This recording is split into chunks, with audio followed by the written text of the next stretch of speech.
ভাবি আমাদের বাড়িতে বিয়ে হয়ে আসার 3 মাসের মাথায় মা মারা যান। তখন আমার বয়স 8 কি 9, ক্লাস 3-তে পড়ি আমি।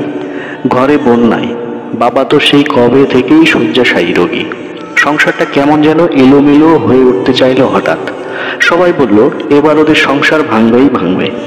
সবাই যখন আমাদের সংসার ভাঙার লীলা দেখার প্রস্তুতি নিল, তখন ভাবি দেখিয়ে দিলেন উল্টো লীলা। মার মৃত্যুর পর যেন নতুন মা হয়ে ফিরে এলেন তিনি। গায়ের সাজসজ্জা, বাহারি নেল পলিশ, চুড়ি, টিপ সবকিছু ছুঁড়ে ফেলে নিজের হাতে তুলে নিলেন তিনি আলমারির চাবির গোছা, রান্নাঘরের হাঁড়ি পাতিল, আব্বার সেবা যত্ন, ওষুধ খাওয়ানো, আমার পড়া তৈরি করে দেয়া, গোসল করানো, খাইয়ে দেয়া, ঘুম পড়ানো, সব কিছু। মার শোক কি জিনিস তা আমি আদৌ বুঝতে পারলাম না।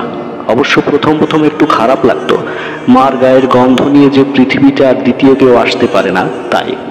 কিন্তু ভালোবাসা নিয়ে অনেকেই আসতে পারে। আমরা বলি না যে ইনি আমায় ঠিক ছেলের মতোই দেখেন। ভাবি ছিলেন এরও বেশি। কতদিন আমি দুষ্টুমি করে ঘরের এটা ওটা ভেঙে দিয়েছি। এর জন্য ভাইয়া রাগ করলেও ভাবি কিন্তু মোটেও রাগ করতেন না। ভাইয়াকে বরং বুঝিয়ে বলতেন, ছোট সময় এমন কত কি তো তুমি আমি করে এসেছি। নয়নও তো তেমনই, ছোট মানুষ, ওর কি এখনো বোঝ এসেছে বলো? ভাইয়া বলতেন, লাই দিয়ে দিয়ে তো মাথায় তুলেছ বাদরটাকে। ভাবি হাসতেন, বলতেন, দেখো বাদরটা একদিন অনেক বড় হবে। বাবা একটু পর পর ভাবিকে ডাকতেন, একবার ওষুধের জন্য, একবার মাথা গরম হয়ে গেছে বলে একটু জল ঢেলে দিতে, একটু শরবতের জন্য, আরও কত কি। ভাবি হাসি মুখে সব করে দিতেন। কোনোদিন তাকে আমি বিরক্ত হতে দেখিনি, কিন্তু ভাবির মনে একটা দুঃখ ছিল।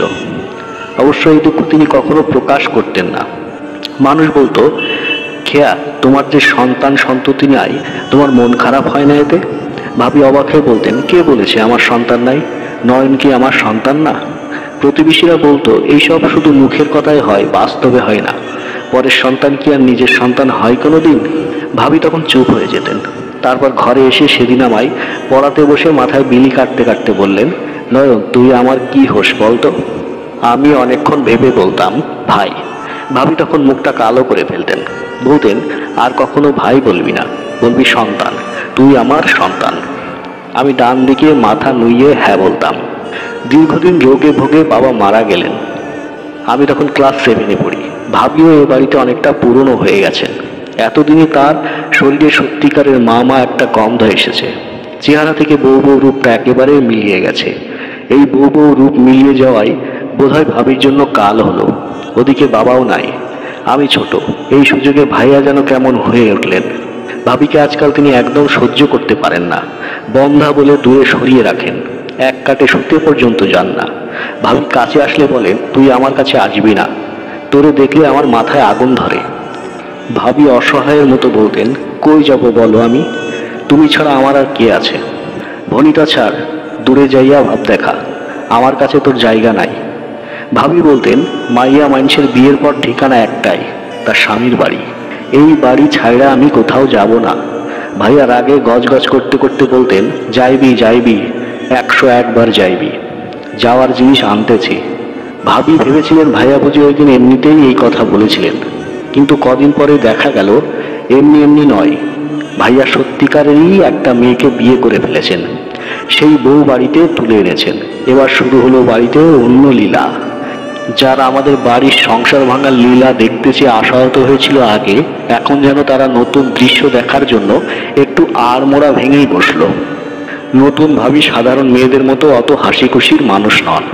তিনি সবসময় চুপচাপ থাকেন। বাড়িতে তার যা কথা হয় ভাইয়ার সাথেই।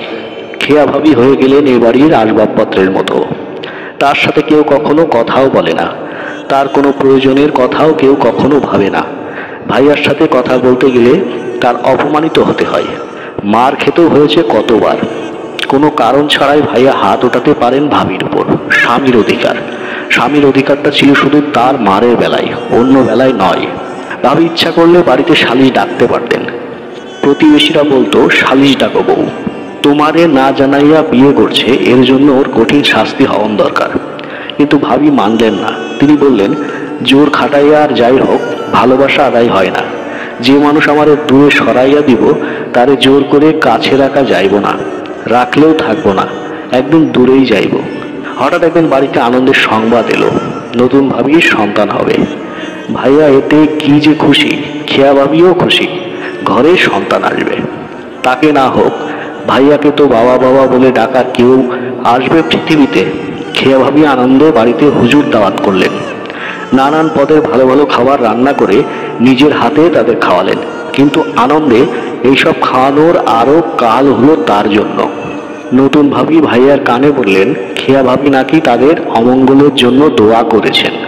শুনে সাত পাঁচ না ভেবেই ভাইয়া ভাবির উপর হাত তুললেন। ভাবিকে সে রাতে সাপ সাপ জানিয়ে দিলেন, আমি তোরে তালাক দেব। ভাবি কেঁদে কেটে ভাইয়ার পা ধরলেন, বললেন, বিশ্বাস করো, আমি মঙ্গলের জন্য দোয়া করাইছি। ভাইয়া বিশ্বাস করলেন না। সে রাতেই 1 তালাক, 2 তালাক, 3 তালাক বলে ভাবির সাথে তার সমস্ত সম্পর্কের অবসান ঘটালেন। সে রাতে আমি ছিলাম প্রচণ্ড ঘুমে। সেই ঘুম ভাঙিয়ে ভাবি আমার কপালে চুমু খেলেন। তারপর কান্না ভেজা গলায় বললেন, নয়ন, আমার সব শেষ হয়ে গেল রে। আমি কোনোদিন ভাবিনি তোদের ছেড়ে চলে যেতে হবে এভাবে। এই বাড়ি থেকে যে মৃত্যুর আগে আমি বেরিয়ে যাব তা আমার কল্পনাতেও আসেনি। কথাগুলো শেষ করতে পারলেন না ভাবি, কান্নায় ভেঙে পড়লেন। অনেকক্ষণ পর কান্না থামিয়ে ভাবি বললেন, তোর ভাইয়ার সাথে তো আর এখন আমার কোনো সম্পর্ক নাই, সব ভেঙে গেছে। তুই কি এখন একবার আমায় মা বলে ডাকতে পারবি না নয়ন? আমার চোখ কেমন ছলছল করে উঠেছে, হঠাৎ মুখ ভেঙে কেমন কান্না এসে যাচ্ছে। অনেক অনেক দিন পর আমার মনে হলো মায়ের কথা। স্পষ্ট মনে হলো আমার আপন মা আমায় মা ডাক শেখাচ্ছেন। বলছেন, খোকা বলো তো মা। আমি উচ্চারণ করতাম, ম ম ম মা। সেই দিনের মতো আমি ফের উচ্চারণ করলাম ভাঙা ভাঙা শব্দে, ম ম মা মা। ভাবি চলে গেলেন আমাদের ছেড়ে। ভাইয়া আর নতুন ভাবি তাদের মতো করে জীবনযাপন করতে লাগলেন। শুধু উল্টে গেল আমার জীবন। মা বাবার মৃত্যুর পর এই এতদিন পর আমার মনে হলো অনেক অনেক দিন পর আমি এতিম হয়েছি। মনে হলো এই বাড়িতে এখন আর আমার আপন কেউ নাই। আমি অপেক্ষা করতে থাকি শুধু বড় হওয়ার জন্য। আমার প্রবল বিশ্বাস আমি একদিন বড় হব। সেদিন ভাবিকে খুঁজে কোথাও না কোথাও পাবো, তাকে ফিরিয়ে আনবো আমার ঘরে। সেদিন অবশ্য তার আর আমার পরিচয় দেবর ভাবির থাকবে না, পরিচয়টা থাকবে মা ছেলের। সেদিন আর ভাঙা শব্দে নয়, তাকে স্পষ্ট করে ডাকবো মা মা মা বলে। তো বন্ধুরা, আজকের এই ছোট গল্পটা আপনার যদি একটুও ভালো লাগে অবশ্যই একটা লাইক করে দিন, বন্ধুদের সঙ্গে শেয়ার করে দিন। আর এরকম ভিডিও পেতে হলে অবশ্যই চ্যানেলটিকে সাবস্ক্রাইব করে বেল বাটন প্রেস করে রাখুন, যাতে করে আমার লেটেস্ট ভিডিওগুলো সবার আগে আপনার মোবাইল স্ক্রিনে দেখতে পান। তো বন্ধুরা, আজ এই পর্যন্তই। ভালো থাকবেন, সুস্থ থাকবেন। ধন্যবাদ সবাইকে।